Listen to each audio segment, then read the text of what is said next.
bahawa perpaduan kaum ini penting. Sebab kita lihat bagaimana kerajaan negara kita ini. Negara kita ini negara majmuk, negara berbilang kaum. Pemimpin di sana sini dipentas mana-mana berucap, kita berpadulah, bersatulah, perpaduanlah.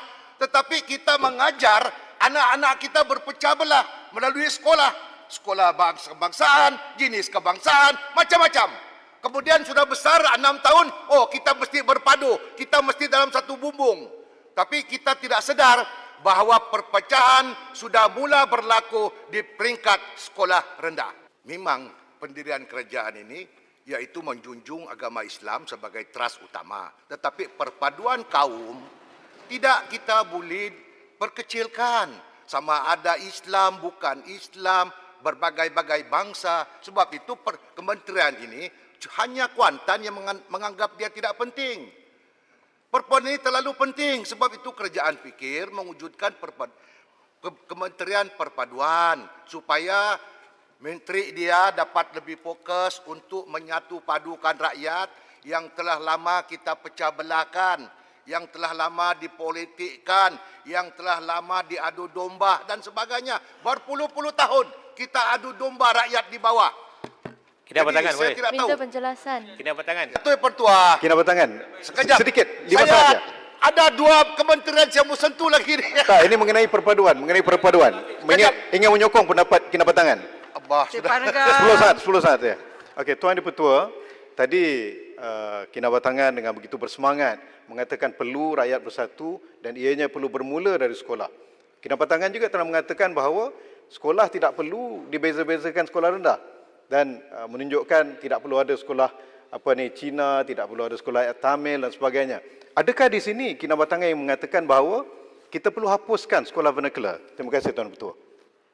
Saya tidak pernah mencadang untuk menghapuskan. Tetapi kita buat kajian mana yang terbaik untuk memastikan perpaduan negara kita ini senantiasa terjamin. Sebab kita ini negara majmuk, bukan seperti negara-negara lain. Di negara dunia, dimanapun tidak ada macam kita ini sistem dia. Di Malaysia saya yang ada. Bahasa macam-macam. Jadi ini perlu dilihat. Kalau mungkin bukan sekarang kita lihat bagaimana kebaikan dia untuk sebuah negara. Kena bertangan, setuju tak kalau kita adakan RCI untuk melihat perpaduan dalam pendidikan? Itu yang keutamaan sebetulnya. Boleh kita masukkan dalam ucapan? Perlu Boleh ditubuhkan masukkan, RCI boleh untuk masukkan melihat dalam ucapan. perpaduan dalam pendidikan. Ya, Terima boleh, kasih boleh, Tuan boleh. Ketua. Datuk Pertua, saya ingin mensyurkan juga supaya kerajaan melihat bagaimana Kementerian Belia dan Sukan kalau boleh dipisahkan. Sebab kita lihat kementerian sebegini, belia tidak maju, sukan pun tidak maju. Dari dulu saya sudah syurkan, di Indonesia, di Filipina, di negara-negara luar, kalau dia kementerian sukan, sukan dia. Kalau Brazil dia menteri sukan, tidak ada menteri belia dia. Jadi saya meminta kerajaan supaya Kementerian Belia dan Sukan dipisahkan. Kita mau belia kita maju, kita mau sukan kita maju. Tambah satu menteri lagi. Ya. Siapa yang macam kena penyangat tu? Saya ni betul hairan. Kalau saya berhujah banyak betul semut bising. Orang lain berhujah diam-diam dia. Yang berhormat kena bertangan banyak peminat. Oh, banyak peminat. Itu kelebihan dia. Oh. Boleh tambah 2 minit tu Pertua? Boleh. Okey. Betul Pertua, terima kasih banyak.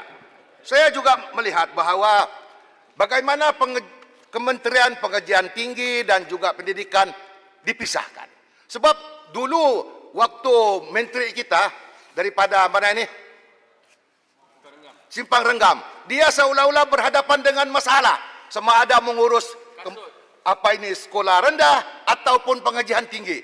Sehingga tercetuslah penukaran kasut lah, stukin lah. Jadi ini sebetulnya sebab itu saya amat bersetuju apabila dipisahkan kedua kementerian ini bermakna menteri dia ada fokus bagaimana nak melihat budak-budak di sekolah rendah untuk diperkasakan sebab mereka ini akan akhirnya menjejak kaki ke setuju. Terima kasih kena batangan. Kalau kita tengok semasa keadaan PH baru ni, Menteri Pendidikan telah meletak jawatan dan akhirnya diberi tanggungjawab kepada Perdana Menteri pada masa tersebut sebagai memangku Kementerian Pendidikan. Adakah ini menunjukkan bahawa menteri terbeban dengan dua kementerian sepatutnya yang dipisahkan tetapi dijadikan satu? Ya, terima kasih Muhammad Setiu. Saya pun sebetulnya rakyat saya di Kebatangan minta saya bertanya. Pada masa yang sama, Menteri Pelajaran letak jawatan, lepas itu Perdana Menteri letak jawatan. Dan sekarang mereka berdua sama-sama lagi. Bermakna memang sudah berpakat mungkin bahawa mereka terbeban dengan jawatan, jadi berehat dulu.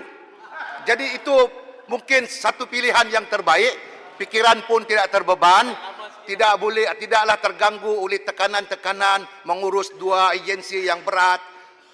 Langkawi pun mengurus Jabatan Perdana Menteri dalam keadaan mungkin ekonomi tidak baik. Jadi berehat dulu, tidak apa.